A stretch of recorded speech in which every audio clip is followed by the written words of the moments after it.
Tudják, hogy írtak nekünk annak idején, mikor mentünk ezt a programot egy kicsit népszerűsíteni, mindenféle üzeneteket. És elvittük egy fesztiválra, és képzeljék el, hogy az ott lévő embereknek azok az üzenetek, amiket önök megfogalmaztak, meg amit megfogalmaztak a családtagjaik, azok annyira tetszettek, sokan üzentek vissza. Van, aki itt ebben a körben ír szerint és kapott vissza üzenetet, van, aki általánosan írt, és én ezeket most elhoztam önöknek.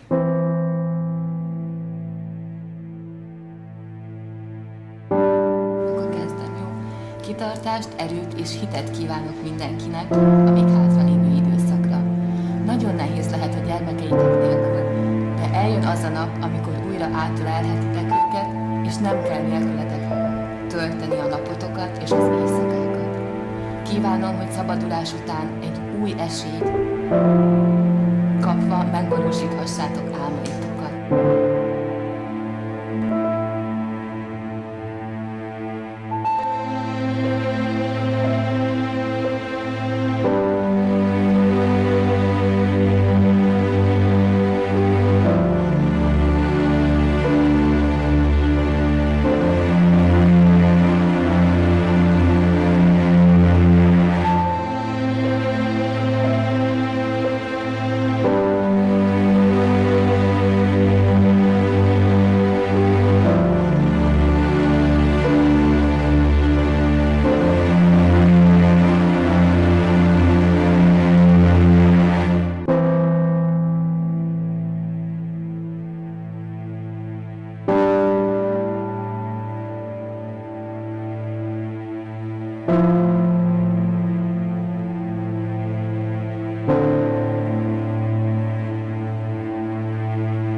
Lelkiismeret, nem az, hogy lelkiismeret furdalás, hanem rossz volt, hogy amikor bekerült.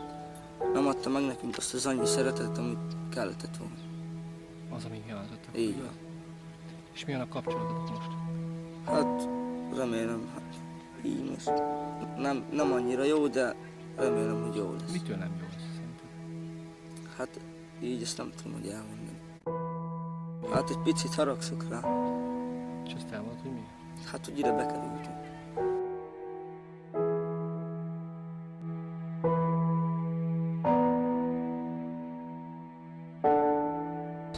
Miért te neveled őket? Édesanyám büntetés végrehajtás intézetében van.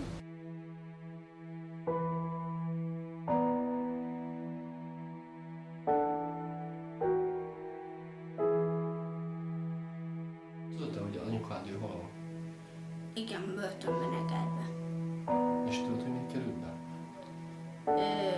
Egy dolgot tudok. Okirathamisítás. És hogy éltél ezt meg, amikor bekerültél börtönbe? Hát az van, hogy én itt lakok, és nekem néha is fáj, de nem úgy, mint a kis testvéremnek. Jelenleg 2023. decemberében szabadul. Nék az összbüntetés teszi függővé, hogy mikor fog szabadulni. Hát azt, hogy nagyon szeretem őket, nagyon hiányoznak.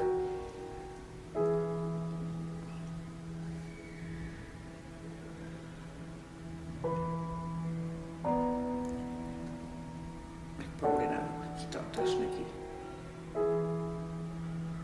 És hogy nem akarom elhezíteni.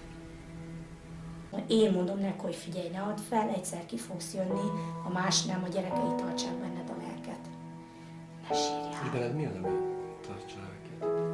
Hát bennem is csak a gyerekek.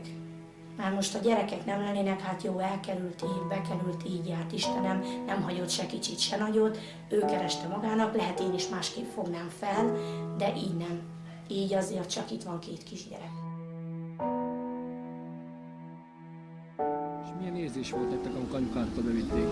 Nagyon rossz. Emlékeztek arra napra, hogy hogyan történt?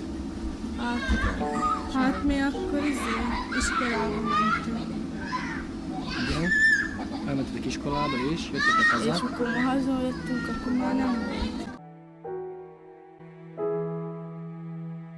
Hirtelen nagyon nehéz volt az összeszokás, az, hogy hallgassanak rám a gyerekek, az, hogy mindenhol helyt tudjak állni, közvetlenül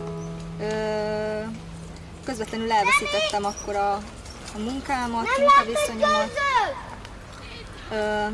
El kellett költöznem az albérletből, mert ugye kicsi volt az albérlet, oda nem engedték a gyerekeket, ahol én laktam akkor nagyon gyorsan kellett nagyobb lakást keresni, és azokat a feltételeket biztosítani nekik, ami adott ahhoz, hogy nálam lehessenek.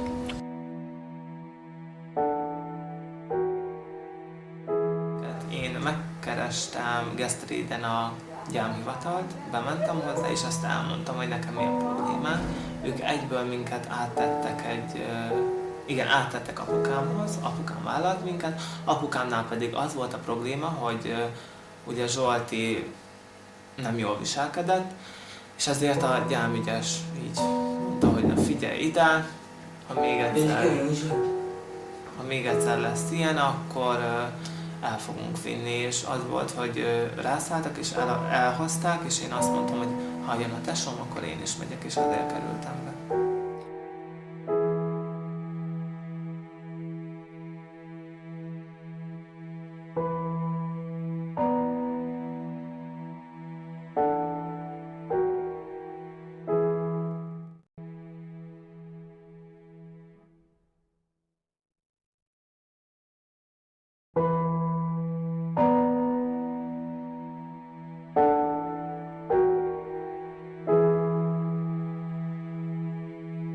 Kismamaként kerültem be, ahol megszületett májusban a kislányom.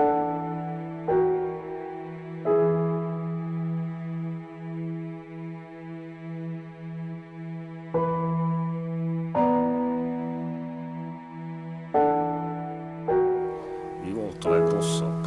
A legrosszabb az volt a gyerekhez a Lacika. Ő akkor még szoptatta, mondjuk az, vagy 2 hónap kellett, hogy megszokja azt, hogy nincs vele ez anyja. Én mondjuk, hát ahogy elfigyelem, mondjuk a gyerekben ez valamilyen szinten benne is maradt, mert őre tényleg, hát hogy reggelig kellett, hogy alkalljak vele, mert nem aludt. Csak úgy, ha a kezem, mondjuk a mai napig is úgy alszik, hogy csak a kezemben alszik.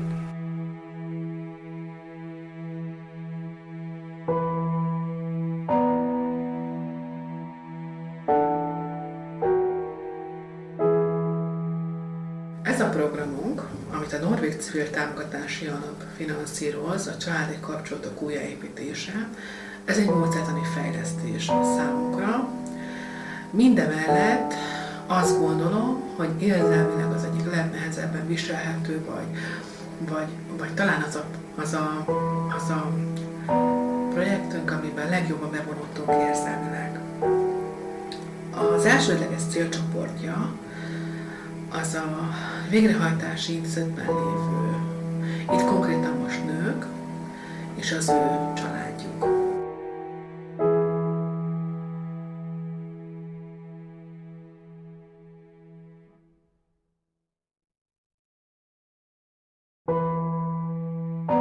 Én intézetparancsnokként azt hallom, hogy a reintegráció és a sikeres fogvatartotti visszavezetés az nem valósulhat meg pusztán csak a Büntetésvédelmi Intézet munkája révén. Mindenképpen kell, hogy egy erős, szociális, civil háló vegye körbe azt a tevékenységet, amit mi végzünk.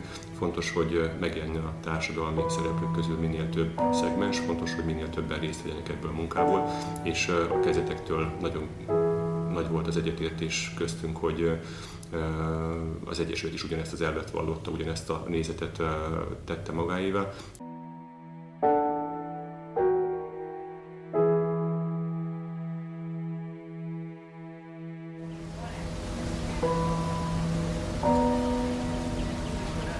Sajnos akkor, amikor ő bekerült, akkor a családnak a nagy része elfordult tőlünk.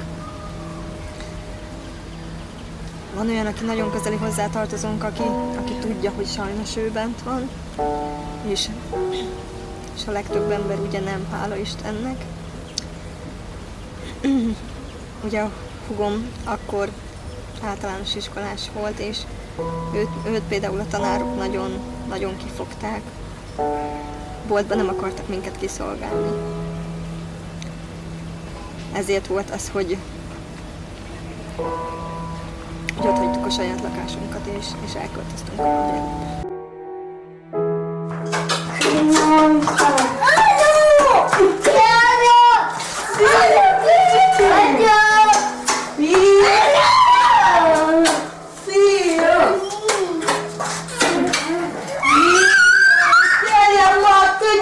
Mi az, ami legfurcsább neked, vagy legidegenebb? Én nem tudom így elmondani, sok minden. Így a gyerekek sokat változtak, hogy milyen kicsik voltak, mikor itt hagytam őket. És amire jöttem, milyen nagyok.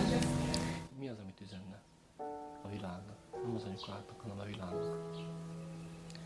A szabadságot azt nem lehet megfizetni. Semmi pénzért. Kedves édesanya, 2 gyerekes édesanyaként megráztak soraid. Mélyen átérzem aggódásod gyermekeid iránt, szomorúságod és fájdalmad. Hiszem azt, hogy a gondviselés megsegíti gyermekeidet, és hogy jóra fordul minden, ha újra együtt lesztek. Azt is hiszem, hogy emberként senki nem bűntelen, és hogy mindig tanulnak hibáinkból, és hogy mindig van esély újra kezdeni. A Dunában úszik egy hal, annak neve Harcsa. A Jóisten családunkat sokáig